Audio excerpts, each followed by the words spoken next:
there's this thing that happens in architecture and comic book design and sketching that the more lines that you add to a page, the darker something becomes.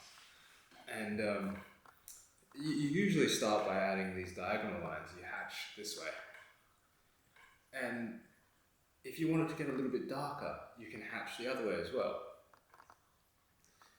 Even darker still, you can add some vertical lines. And of course, if you want it to be the darkest, you can add some horizontal lines too. And this is called crosshatching. And it's a common thing in comic books and architecture. And I've been doing it a lot at my job and also in my spare time because I enjoy drawing. And doing it a lot and thinking about it a lot, I married it up with this idea of variable dimming as well. And that came from when my wife and I would be lying in bed and she'd be ready to go to sleep, but I would still be wanting to have some light on the side to either like read a book or doom scroll, right? And so she would request, "Oh, could you turn the light like down?" And being a normal lamp, I couldn't, so I'd have to like manipulate it in some sort of way and bounce it off a wall or do something really strange and unintended to manipulate the light so that it was at the right Goldilocks level for both of us, where she could sleep and I could still do whatever I was doing. And so this idea of variability, as well as the idea of crosshatching, the two thoughts kind of blended together as what if we could make a lamp that could crosshatch and have a variable level of light depending on how much the light is blocked or how many lines are over the light in a way. And having recently come back from Japan and really enjoying the idea of like sliding screens and shoji and being able to manipulate a sliding element to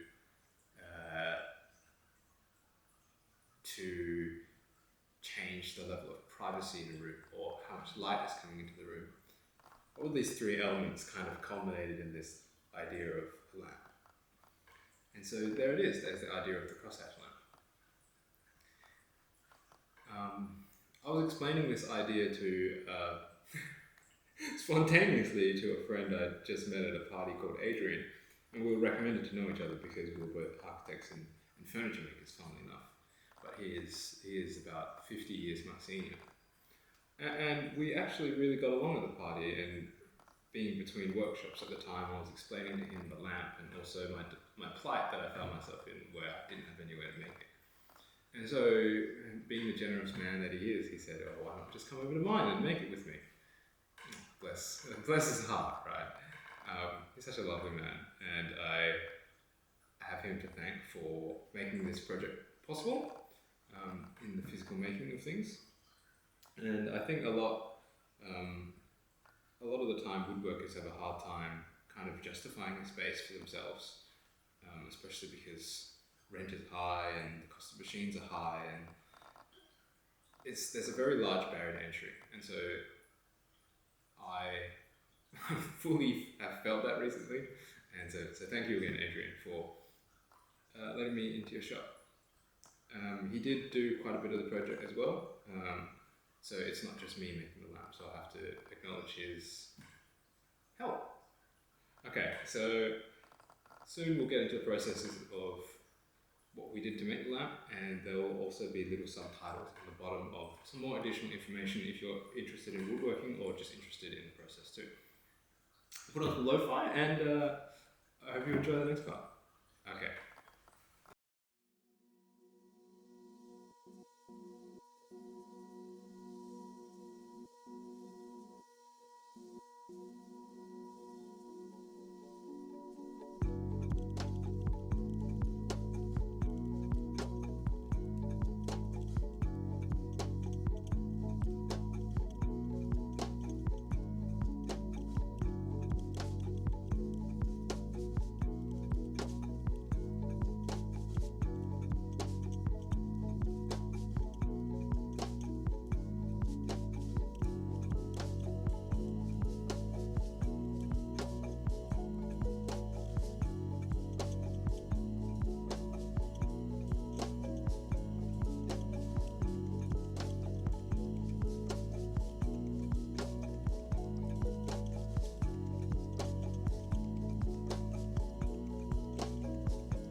handcuffed.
Oh, you can't even see the pattern. No, the paper's too thick, I think. Yeah, the paper's far too thick.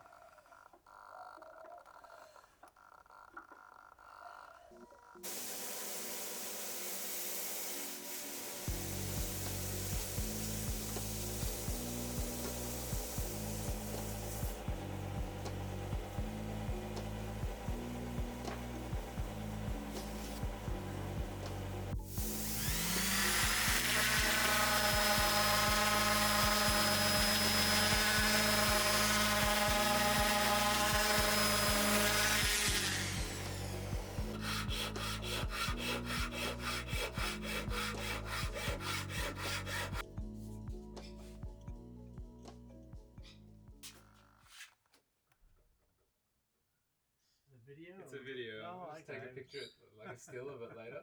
Okay. Alright, well done. Job well done. Thank you, Adrian. Right.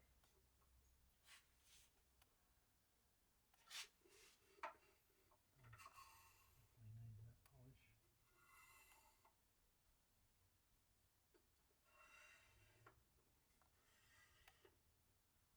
Right. Yeah, cool. Alright.